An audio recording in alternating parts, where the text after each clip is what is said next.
Bismillahirrahmanirrahim. Saya Dr. Gigi Rita Rosita Laila. Terima kasih saya sudah diberikan kesempatan untuk bersilaturahmi kembali dengan Bapak Ibu semua dalam Kulwaf hari ini. Semoga Bapak dan Ibu dalam kondisi sehat walafiat dan juga kita semua selalu dalam lindungan Allah Subhanahu wa taala. Amin ya rabbal alamin. Bapak dan Ibu sekalian, hari ini kita akan membicarakan mengenai jaringan dalam tubuh kita yang ada di sekeliling gigi, yang disebut dengan jaringan periodontal. Yang nanti akan kita bicarakan adalah mengenai apa itu jaringan periodontal, penyakit apa saja yang terjadi di jaringan periodontal, dan juga bagaimana cara pencegahannya. Bapak dan Ibu sekalian, mari kita masuk ke pembahasan mengenai jaringan periodontal. Apa itu jaringan periodontal? Jaringan periodontal adalah jaringan yang mengelilingi gigi yang berfungsi sebagai penyangga gigi. Ada 4 macam bagian dari jaringan periodontal ini. Yang pertama adalah gusi atau gingiva. Gusi ini adalah bagian yang paling luar yang berisi pembuluh darah, pembuluh saraf, sel-sel limfosit, sel mas, dan sel pertahanan tubuh lainnya. Gusi ini merupakan bagian dari mukosa dalam rongga mulut yang mengelilingi gigi dan juga mengelilingi tulang rahang. Nah, gusi yang sehat warnanya biasanya merah muda. Kalau warna gusi sudah berubah menjadi merah terang, merah tua, atau hitam, berarti ada sesuatu yang terjadi pada gusi. Nah, bentuk gusi juga akan tajam di ujung-ujung lekukan gigi. Itu yang sehat. Dan gusi ini ukurannya tipis, tidak tebal. Jadi kalau Bapak Ibu buka mulut, ada gusi, itu tidak keras tapi lembut. Gusi itu tipis. Yang keras apa? Yang keras itu adalah jaringan periodontal bagian yang lain, yaitu tulang rahang. Nah, selain gusi, bagian jaringan periodontal yang kedua adalah sementum. Sementum ini adalah jaringan ikat yang menyelubungi akar gigi kita. Bagian ketiga dari jaringan periodontal kita sebut ligamen periodontal. Apa ligamen periodontal? Ligamen periodontal ini adalah jaringan yang melekatkan gigi kita ke tulang alveolar atau tulang rahang. Jaringan ini menghubungkan gusi dengan tulang melalui saluran pembuluh darah, saluran vaskuler. Nah, ligamen periodontal ini menyatu dengan pulpa. Kalau di pembahasan sebelumnya saya sudah menjelaskan bagian-bagian dari gigi, bagian terdalamnya kita sebut pulpa, maka ligamen periodontal ini menyatu dengan pulpa, bagian terdalam dari gigi. Apakah fungsinya? Fungsi ligamen periodontal ini yang pertama memberikan nutrisi pada gigi. Gigi yang masih mendapat nutrisi maka warnanya akan bagus. Tapi jika warna gigi sudah mulai gelap, apalagi sampai hitam, abu-abu tua, berarti itu sudah tidak ada nutrisi yang sampai ke gigi kita. Selain memberikan nutrisi, ligamen periodontal juga fungsinya menghantarkan stimulus rangsang tekan, sentuh, nyeri yang ada pada gigi. Lalu juga melindungi pembuluh darah dan pembuluh saraf yang ada di sekitar gigi. Dan juga menjadikan pelekatan dari gigi dengan tulang. Dan yang keempat, bagian dari jaringan periodontal adalah tulang alveolar. Bagian ini adalah bagian tulang rahang yang menopang gigi kita. Jadi sudah jelas fungsi dari tulang alveolar adalah pembentuk dan penyokong gigi kita. Nah, setelah kita mengetahui bagian-bagian dari jaringan periodontal, kita akan membahas berikutnya mengenai apa saja penyakit yang mungkin terjadi di jaringan periodontal. Bapak dan Ibu sekalian, mari kita bahas mengenai penyakit-penyakit yang biasa terjadi di jaringan periodontal gigi. Yang pertama, kita sebut gingivitis. Apa gingivitis ini? Gingivitis ini adalah peradangan pada gusi yang disebabkan oleh karena adanya sisa makanan atau plak pada permukaan gigi yang kemudian karena tidak dibersihkan, maka plak ini melebar, meluas sampai mengenai salah satu jaringan pendukung gigi yaitu gusi. Jika plak ini sudah masuk di antara gigi dan gusi, maka itu akan lebih sulit membersihkannya. Bakteri akan mudah masuk ke sela-sela antara gigi dan gusi. Jika kondisi seperti ini, maka peradangan di gusi bisa terjadi. Tapi, kondisi gingivitis ini biasanya tidak disadari oleh pasien. Kenapa? Karena memang belum ada rasa sakit. Tapi, jika tidak ditanggulangi sedini mungkin, maka peradangan ini akan menyebar ke bagian jaringan periodontal yang lain. Bisa ke ligamen periodontal, bisa ke sementum, bisa sampai tulang alveolar atau tulang rahang. Kalau kondisinya sudah menyebar ke bagian jaringan pendukung yang lain atau ke bagian jaringan periodontal yang lain, maka diagnosanya sudah berubah, bukan lagi penyakit gingivitis, tapi menjadi periodontitis. Nah, untuk gingivitis ini biasanya terjadi pada anak-anak juga. Kapan itu? Yaitu pada saat pertumbuhan gigi susu atau juga pada saat pergantian gigi susu dengan gigi tetap.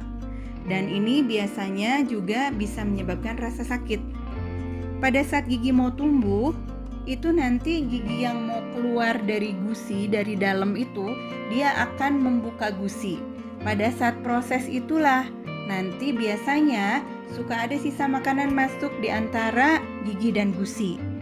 Kalau tidak terbersihkan, maka sisa-sisa makanan ini, apalagi nih anak-anak yang makannya masih makanan yang halus-halus, yang lengket-lengket, itu mudah sekali pada masa pertumbuhan gigi ini makanan tersebut nyelap atau masuk di sela-sela antara gigi dan gusi. Begitu. Dan kondisi seperti ini bisa menyebabkan peradangan. Kalau daya tahan tubuh anak tidak bagus, bisa menyebabkan rasa sakit. Tapi kalau tidak, daya tahan tubuhnya bagus, anaknya sehat, biasanya tidak ada rasa sakit. Orang tuanya yang harus lihat, orang tuanya yang harus cek. Kalau terlihat ada sisa makanan, maka anak-anak dibiasakan untuk berkumur atau setiap habis makan apapun selalu dibilas dengan air putih. Nah, gingivitis ini tandanya apa? Tandanya gusinya tidak warna merah muda lagi, mulai berubah menjadi merah yang lebih tua. Terus biasanya disertai dengan ada bengkak.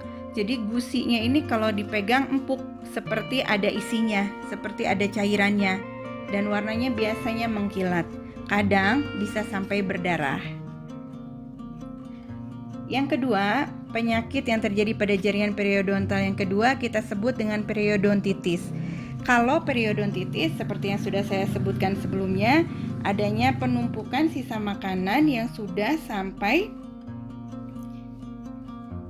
mengenai gusi dan juga jaringan pendukung lainnya. Dan kerusakannya ini kadang yang ekstrim bisa sudah sampai ke tulang rahangnya. Nah, biasanya terjadi pada gigi-gigi geraham, bagian atas ataupun yang bawah. Penyakit periodontal ini, baik gingivitis maupun periodontitis, jika disertai dengan stres, dengan kecemasan, maka kondisinya akan semakin parah. Bagaimana parahnya? Biasanya rasa sakit yang sangat bisa dirasakan sama pasien. Adanya perdarahan yang terus-menerus. Rasa sensitif jika disentuh oleh lidah, jika disentuh oleh jari. Nah, apalagi jika daya tahan tubuhnya juga tidak bagus. Misalnya, orang yang kurang gizi, orang yang merokok, kurang istirahat, kurang tidur, kondisi-kondisi seperti itu akan sangat mempercepat proses terjadinya penyakit dan mempersulit juga proses penyembuhannya. Bapak dan Ibu sekalian, selanjutnya mari kita bahas mengenai faktor-faktor penyebab penyakit pada jaringan periodontal atau jaringan pendukung gigi. Ada faktor lokal dan juga ada faktor sistemik. Untuk faktor lokalnya ada beberapa macam. Yang pertama sudah pasti yaitu plak bakteri yang terbentuk dari sisa-sisa makanan yang ada dalam gigi dan jaringan sekitarnya. Yang kedua, kalkulus. Apa kalkulus ini? Bukan kalkulus matematika ya Bapak dan Ibu. Kalkulus dalam bidang kedokteran gigi artinya adalah karang gigi, sisa makanan yang sudah mengeras sampai keras sekali seperti karang sehingga membersihkannya tidak bisa oleh yang punya gigi, tapi harus dibantu alat dan dikerjakan oleh dokter gigi. Yang ketiga, adanya impaksi makanan. Apakah impaksi makanan itu? Impaksi makanan itu adalah tekanan akibat adanya penumpukan sisa makanan di gigi dan jaringan pendukung gigi. Biasanya ditandai dengan adanya rasa tertekan di daerah tertentu pada gigi yang terjadi impaksi makanan. Yang kedua, adanya rasa sakit yang sangat dan tidak menentu. Yang ketiga, adanya perdarahan, adanya nanah, dan sudah pasti bisa menyebabkan bau. Lalu juga kondisi gusi yang akhirnya nanti akan terkikis menjadi hilang sebagian, dan sampai terjadi rusak di tulang rahang atau tulang alveolar. Faktor lokal lain yang keempat yaitu bernafas melalui mulut. Ada anak atau orang yang biasa melakukan bernafas melalui mulut. Kenapa? Biasanya orang atau anak ini memiliki bentuk atau posisi gigi atas yang lebih maju, sehingga pada saat dia menutup mulut, bibirnya tidak terkatup. Jadi ada rongga, sehingga dia bernafas biasa akan menggunakan mulut. Lalu juga pada orang atau pasien yang memang memiliki kelainan atau masalah di saluran pernafasannya. Nah, apa hubungannya bernafas melalui mulut kok bisa menyebabkan penyakit pada jaringan pendukung gigi? Ternyata di dalam mulut ini ada saliva, air liur atau ludah yang memiliki fungsi selain melumatkan makanan pada saat kita mengunyah. Saliva, air liur atau ludah ini pun berfungsi sebagai self-cleansing dari sisa-sisa makanan yang ada, walaupun memang tetap harus dibantu dengan gosok gigi. Artinya, pada saat bernafas melalui mulut, volume saliva di dalam rongga mulut berkurang, sehingga fungsi self-cleansing juga berkurang. Akhirnya sisa-sisa makanan lebih mudah menempel di gigi dan jaringan pendukung gigi, sehingga nanti bisa berakibat penyakit di jaringan pendukung gigi. Selanjutnya selain itu, yaitu makanan-makanan yang lengket, yang kurang serat, atau yang terlalu lembut. Biasanya makanan-makanan seperti ini mudah sekali melekat pada gigi dan jaringan pendukung gigi, sehingga nanti mudah terbentuk plak dan juga sampai karang gigi. Lalu faktor lokal selanjutnya yaitu trauma dari oklusi. Oklusi ini adalah hubungan antara gigi gerigi. Biasanya terjadi pada pasien yang sudah ada gigi ompong. Kalau tidak cepat diganti dengan gigi tiruan, maka gigi ompong ini akan menyebabkan pergeseran dari gigi-gigi di sebelahnya dan juga gigi lawannya. Misalnya, kalau nih satu gigi ompong, maka gigi di sebelah depan atau sebelah belakangnya bisa bergeser mengisi ruangan bekas gigi yang sudah dicabut atau ruangan gigi ompong itu. Apa yang terjadi? Kalau bergeser dan akhirnya lama-kelamaan jadi miring, maka di situ mudah sekali sisa makanan berkumpul dan sulit untuk dibersihkan. Begitu. Nah, yang terakhir, yang faktor lokal yang menjadi penyebab terjadinya penyakit di jaringan pendukung gigi adalah iatrogenic dentistry. Apa itu? Itu adalah kondisi iritasi atau peradangan pada jaringan pendukung gigi yang diakibatkan oleh tindakan perawatan yang dilakukan oleh dokter gigi. Nah, ini yang penting sekali untuk kita pahami bahwa kalau kita sebagai pasien, itu kita harus tahu apa yang akan dokter gigi lakukan pada gigi kita. Apa yang akan dokter gigi lakukan dalam rongga mulut kita. Pakai bahan apa, pakai alat apa, itu adalah hak pasien untuk mengetahuinya. Jika dokter giginya sudah menjelaskan terlebih dahulu, itu bagus. Tapi jika dokter gigi tidak menjelaskan sebelum melakukan perawatan, ayo tanyakan dulu sampai kita paham apa yang mau dilakukan di dalam mulut kita. Nah, kalau kita sudah paham, lalu dokter melakukan tindakannya, melakukan perawatannya, dan selesai dilakukan perawatan ada rasa tidak nyaman, langsung sampaikan. Tidak boleh rasa tidak nyaman dibawa ke rumah. Nanti kalau sudah disampaikan, dokter giginya akan menjelaskan, kenapa ada rasa tidak nyaman? Kalau memang itu rasa tidak nyaman itu sementara, misalnya rasa sakit sedikit, itu sementara saja dibantu dengan obat, tidak masalah. Tapi kalau rasa tidak nyaman itu akhirnya nanti bisa berkelanjutan, itu yang jadi masalah.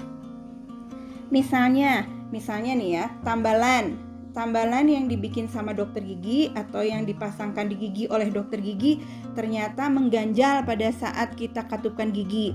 Itu harus cepat dikoreksi, sampaikan sebelum keluar dari klinik.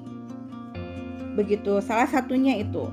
Jadi jangan kita merasa menganggap bahwa oh ini memang rasanya begini, kayaknya memang agak ganjel, nanti juga lama-lama enggak. Jangan, karena tekanan pada satu titik di gigi atau ganjal, rasa mengganjal itu bisa menyebabkan rasa sakit pada gigi itu lama-kelamaan. Sehingga rasa sakit ini menekan pada jaringan pendukung gigi, yang akhirnya akan membuat jaringan pendukung gigi juga rusak. Begitu ya Bapak dan Ibu. Bapak dan Ibu sekalian, mari kita masuk ke faktor selanjutnya yang menjadi penyebab penyakit jaringan periodontal atau jaringan pendukung gigi, yaitu faktor sistemik. Faktor sistemik ini adalah faktor yang terjadi di bagian tubuh yang lain, bukan dalam rongga mulut. Nah, apa saja itu? Yang pertama adalah demam. Jika badan kita demam, maka akan sulit untuk membersihkan mulutnya. Jarang sekali orang yang demam tetap rajin menggosok giginya, sehingga sisa-sisa makanan tidak terbersihkan dan mudah menjadi plak bahkan sampai karang gigi. Dan juga yang perlu diperhatikan, biasanya orang-orang yang demam ini mengkonsumsi makanan yang lunak-lunak, yang empuk-empuk, yang halus-halus, sehingga sangat mudah menempel di gigi dan juga jaringan pendukung gigi. Dalam kondisi seperti ini, maka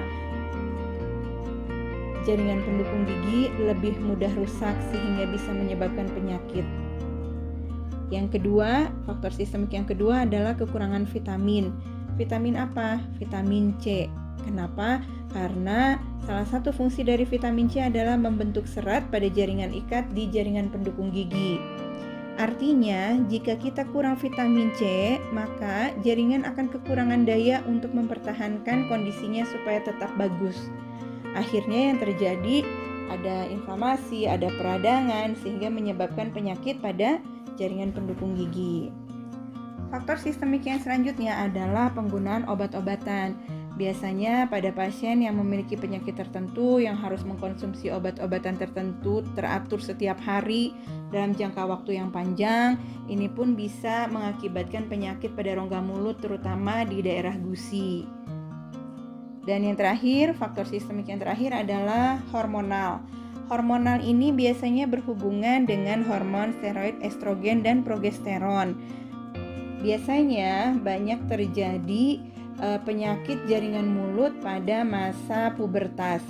Karena pada masa pubertas ini hormon estrogen dan progesteron diproduksi cukup banyak, sehingga proses merespon faktor lokal kalau ada dalam rongga mulut, faktor lokal seperti yang sebelumnya saya sebutkan, itu jadi tinggi responnya.